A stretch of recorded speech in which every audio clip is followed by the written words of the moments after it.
primary education, free secondary education for day schools, and without doubt, the education sector has grown steadily even as our population and development priorities grow as a nation.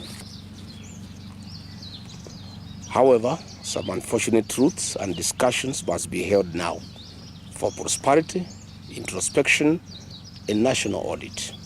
We must be alive to the fact that our Constitution of Kenya 2010 gifted us devolution, which took off in the year 2013. At the same time, the Constitutional Development Fund, now National Government CDF, came into action in the year 2004. Hitherto, several funds have been channeled to our counties and constituencies since then to develop our villages, towns, and where we all come from. This was meant to bridge development gaps and create equity. I take note that since the year 2013, the 47 counties in Kenya have received a total of 4 trillion transfers from the national government to county governments as part of the shareable revenue. This does not include county-owned source income. Further, since 2004, CDF has received about 500 billion channeled to our constituencies and mostly going to the development of education. Various legal provisions detail how these monies must be spent, a top on education and more infrastructure development. When I raise the issue of unfairness in the criteria used to admit children in our 106 national schools countrywide, I have received overwhelming information and support countrywide. I have received overwhelming information and support from Kenyans across. Since revenue is shared equitably, why would some regions in Kenya have national schools that exist by name? They just a shell by themselves. Why would a certain member of parliament or governor or a community invest in the education sector and others don't? The issues I raised, and I want to be very clear, is that all children in Kenya deserve equal treatment. National schools are very critical because they have very developed infrastructure and they attract the best among our children.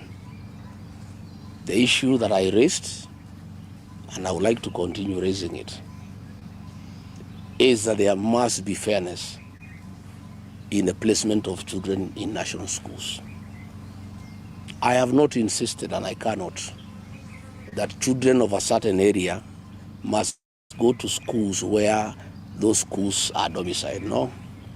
What I'm saying is, where the schools are domiciled, children from that area who qualify to go to those schools must be given an opportunity. I have examples. Parents have called me from Nyanza, near Gaos, Kamusinga High School, Mukumu Gaos, Machako School, Mulango Gaos in Kitui, St. Charles Wanga, Thika High School, where children from those areas who had applied to be considered to be admitted in those areas, in those schools, and attained the requisite marks were denied an opportunity. For example, there is a child from the Goto area who got 71 out of 72 marks. Alliance High School is just a few meters from the Goto. That child had asked to be placed in Alliance High School, and the cluster was right. That child was denied an opportunity. Yet some children from other areas with as low as 50 marks have been admitted to those institutions. That is what we are saying is unfair. It cannot be, you know. This placement must be based on merit for all the children of Kenya. And I am saying it's unfair to deny a child an opportunity to go to a school of his or her choice with very high marks and give that opportunity to another child with very low marks. That I'm saying is unfair, it's uncalled for. Let me also say this, because it's important. Let leaders from northern Kenya not lecture us about affirmative action. Devolution has been in place since 2013, and leaders from those regions deliberately have refused to develop institutions. Yet they want their children to enjoy the facilities of institutions that have been put by other leaders in other counties. Since 2013, Wajir County has received 99.6 billion Kenya shillings. Marsabit County has received 76.83 billion. Garissa County has received 81.7 billion shillings. Mandera County has received 119 Kenya billion shillings. They have the opportunity to develop institutions of the highest standards possible in Kenya. Not just for the children of those areas, but for the children of Kenya. I traveled as deputy president of those areas, and I don't see any institutions, despite the massive funding that taxpayers have channeled to those counties. Yet in counties that have received less money, in Western Kenya, in Rift Valley, here in the mountain, when you go around, you see beautiful institutions. I want to say that we need to have a national conversation about zoning of placement. This was okay then because some areas were marginalized, but these areas have received massive funding from the Equalization Fund. They have received massive funds from the National Kitty. CDF funds are shared equally among the 290 constituencies. Yet when you go to these areas where the leaders are making a lot of noise, there is nothing on the ground. In fact, when I was deputy president, I was shocked that these leaders from Northern Kenya don't live there and they don't work there. Anytime I had a trip to Garissa, to Mandera, to Wajir, the leaders of those regions would demand that I make space available for them on my aircraft. I would go with them and come back with them. And I never saw any institutions there, despite the fact that billions of shillings have been given to those areas. So we are saying we need a national conversation to ask. Devolution was supposed to bring equity. Equitable allocation of CDA funds was meant to bring equity. 13 years down the line, is there really any county that requires affirmative action anymore? We need to have that conversation. For how long are we going to have affirmative action? Because devolution was meant to address the inequality and the marginalization of certain regions. So in conclusion, I want to say that we are demanding that all children of Kenya be admitted to the best schools on merit. And I'm not saying children from this area or any other area who are not qualified or who have not met the minimum points that are required should be admitted to these great institutions. I am saying, and parents have asked me to say so, that all children of Kenya should be given an opportunity on merit. Finally, I want to say that we used to have a very good system of placement of our kids into secondary schools. Principals would gather at the Kenya Science Teachers College, and they are given all the pupils who apply to go to those institutions. Then a committee would agree on the cutoff point, and the principals would make the choices and place the children accordingly.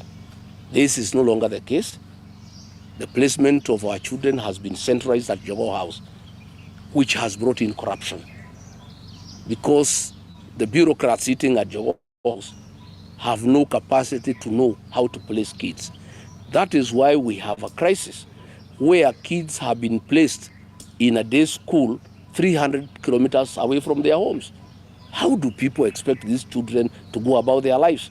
If it's a girl aged 13 years and she has been placed in a school 200-300 kilometers away from home, the parents would have to go and get a house, a rented room for that girl and leave her there. Again, the parents would get a lot of money So we have a crisis, we have a mess. I heard William Ruto saying that it has been done very well. He doesn't live in this country anymore.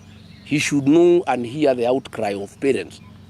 Parents are spending thousands of shillings trying to take their children far away from home to day schools, look for accommodation, look how they'll be eating, how they'll be cooking.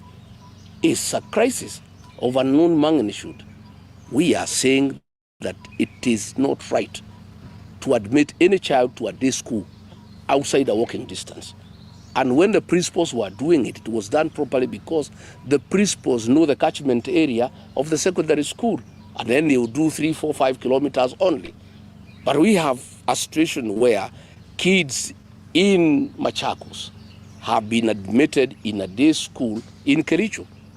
How does that child survive? This is not right. This is unnecessary. And finally, let me say, some people are saying that I shouldn't speak for people of this region. First and foremost, I come from this region. Ordinarily, as a national leader, I should have been speaking on most issues.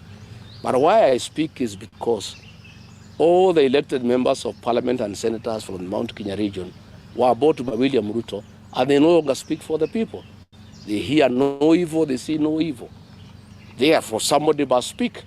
And I must say, though I was removed from office, I'm an elected leader. I was elected by the people of Kenya. And none of those people who elected me removed me from office. And since there is nobody to speak for these people, somebody must speak for them. So Rigathi Gachagua will continue speaking first and foremost for the people of Kenya. Secondly, he will speak for the people of this region because the people of this region have been abandoned by their elected representatives on the instructions of William Ruto, and they no longer speak for the people. When we are having this crisis, kids cannot go to school. Kids have been taken to schools far away from home. No infrastructure at all, despite the fact that their parents